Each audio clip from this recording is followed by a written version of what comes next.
Good morning, good afternoon, good evening, everyone. Thank you very much for joining this session, and many thanks to UNESCO and the IFAP team for organizing this event and for inviting me. As Vice Chair of the ad hoc expert group that drafted the recommendation on the ethics of AI, which will hopefully be adopted by the UNESCO General Conference in a few weeks, I thought my contribution today could be focused on highlighting the relevant aspects of the recommendation to today's topic, namely access to information. I thought the best way to do that would be to walk you through the structure of the document and highlight relevant parts as we go. You can find the latest draft of the recommendation on the UNESCO website.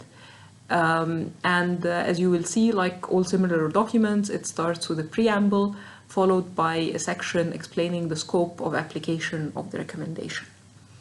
This explains that the recommendation primarily covers broader ethical implications of AI in UNESCO's central domains of work, including education, science, culture, and of course, communication and information.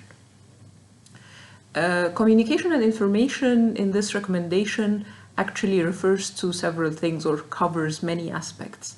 First, there are issues that are core to UNESCO's CI mandate, such as issues of automated journalism, the algorithmic provision, curation, and now even sometimes the generation of content on web and social media platforms and so on.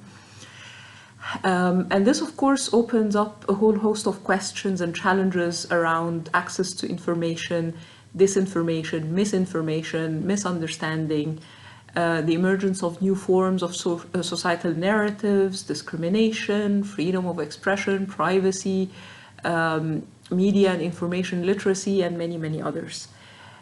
But there's an even wider perspective when we talk about access to information, namely the right to know or right to be informed across all other domains of application of this recommendation. For instance, let's talk about healthcare, for example, AI applications in healthcare, which is, falls under the science and medicine field. AI-based systems in healthcare can help, among other things, with the diagnosis or even prediction of the likelihood of diseases. How much right to know does every person involved in such a system have, and to what extent? We can count many stakeholders in this regard. We can count, of course, patients and their families, healthcare professionals of all specialties, doctors, nurses, managers, but also engineers and developers of the system itself, maintainers of it, healthcare providers, whether public or private, insurance and pharmaceutical companies, and many others. And while we could consider applying the same rules that govern today's healthcare services, things like informed consent, the right of patients and their families to be informed of and involved in every decision pertaining to their care, etc., there still remain new issues introduced by AI, such as the uncertainty associated with any result or decision provided by an AI system. At what point do we draw a line that makes it compulsory and/or acceptable to inform a patient of a certain prognosis based on probabilities? And how do we communicate this information? And what right does the patient then have to understand, for example, how the system arrived at that conclusion? And to what extent are they allowed to dispute it? As you can see, this isn't just about information. It's also intricately linked to issues around the explainability of AI systems, which we also cover in detail in the recommendation, technical limitations and advances of those systems, but also many legal and liability issues. This is a potentially much more complicated aspect of the link between AI and information than the regular issues around journalism and social media content. The third, even broader aspect linking AI ethics and information is access to AI knowledge itself. At the moment, AI knowledge, like many advanced sciences, is largely confined to the labs of developed countries and large multinationals and some startups, but mostly those are also based in developed countries. Knowledge produced by these entities isn't automatically shared with everyone. And while that could potentially be tolerable in disciplines that only affect one domain of life, AI has become so intertwined in almost all aspects of our daily lives that any withholding of information or exclusivity of access to knowledge will inevitably have an adverse and immediate effect, especially on marginalized and underrepresented groups, be those ethnic, geographical, gender-based, people with disabilities, and so on and so forth.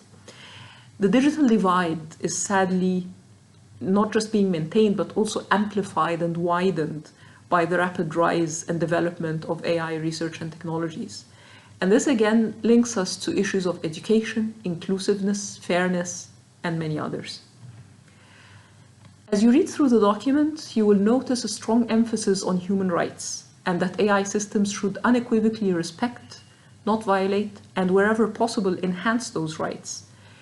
We had an interesting discussion in the intergovernmental negotiations about whether to include right to information or right to knowledge or right to be informed in the many listings you will find in the document under human rights.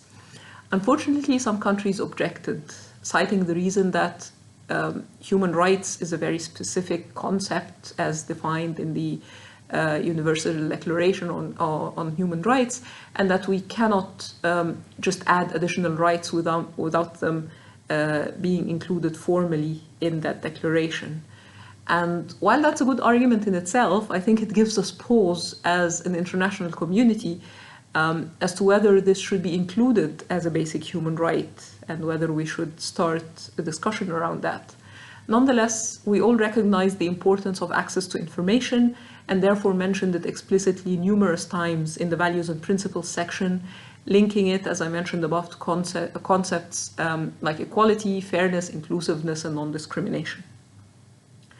In the Policy Actions section, we dedicated a whole policy area to communication and information as a core work domain of UNESCO. In it, we emphasized the importance of not only bridging the digital divides and ensuring equal access to AI-related knowledge, but recommended that AI should also be used to improve access to information and knowledge by supporting content creators at all levels, including research, academia, developers, and the general public. Concerning the automated generation and curation of content, we recommend that regulation should enable transparency of online communication and information operators and ensure users have access to a diversity of viewpoints. In case of removal or prohibition of any content, we emphasize the importance of communicating the reasons to the content creator in a timely manner and ensuring appropriate appeal and/or redress mechanisms. In policy area number 1, around ethical impact assessment, we covered the point around fostering an equitable and inclusive ecosystem for AI knowledge sharing, as well as the importance of transparency mechanisms, including access to information of public interest by private entities. In policy area number 2, ethical governance and stewardship, we urged governments to create oversight mechanisms on training datasets to ensure that they do not foster the spreading of disinformation and misinformation and disruption of freedom of expression and access to information.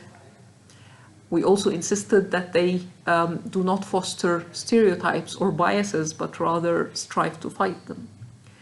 Finally, in policy area number 3, regarding data, we suggested new regulatory frameworks, including an access to information and open government to reflect AI-specific requirements and to promote mechanisms such as open data repositories and data trusts to support the safe, fair, legal, and ethical sharing of data and knowledge.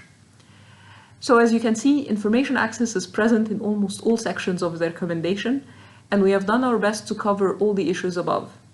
Nevertheless, it's important to regard this document as an evolving piece of work, which needs to be reviewed every few years and updated if needed.